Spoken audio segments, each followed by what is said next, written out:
우리가 저번 주에는 그 다윗이 도망치는 가운데 요나단이 찾아와서 하나님을 힘있게 의지하게 하는 상황을 살펴보았습니다. 사실 요나단이 다윗에게 엄청난 것을 준 것은 아닐 수 있습니다. 손에 잡히는 것은 아니었죠. 하나님의 뜻과 행하심을 전합니다.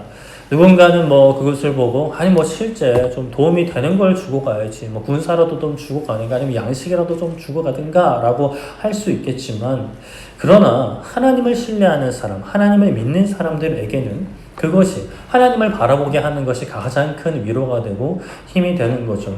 왜냐하면 요나단이 뭘 해준다 한들, 어떤 군대를 준다 한들, 어떤 무기를 준다 한들 하나님께서 훨씬 크신 분이기 때문입니다.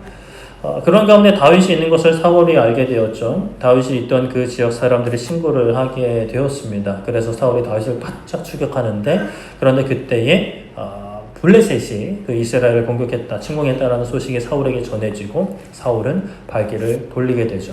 그 블레셋은 과거부터 이스라엘의 대적이었고 다윗의 대적이기도 했고, 이전에도 금방 다윗과 싸웠고 그랬던 블레셋이었는데, 또 앞으로도 무찔러야 하는 대적임은 변함이 없는데 하나님은 그런 블레셋을 통해서 다윗을 살리셨다라는 것을 우리가 살펴보았죠. 우리 인생에도 분명히 블레셋이 있습니다. 그것이 상황일 수도 있고요, 사람일 수도 있어요.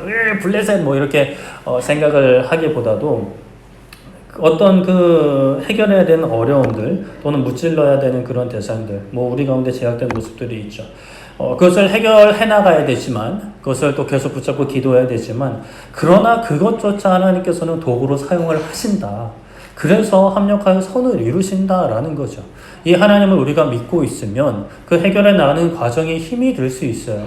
불편할 수 있고요, 아플 수 있죠. 괴로울 수도 있어요. 눈물이 날 수도 있습니다. 그러나 그러한 과정을 통해 우리를 구원하시고, 우리를 살리시고, 우리를 회복시키시고, 우리를 훈련시키시고, 우리를 세우시는 분이 바로 우리가 믿는 하나님이라는 거죠.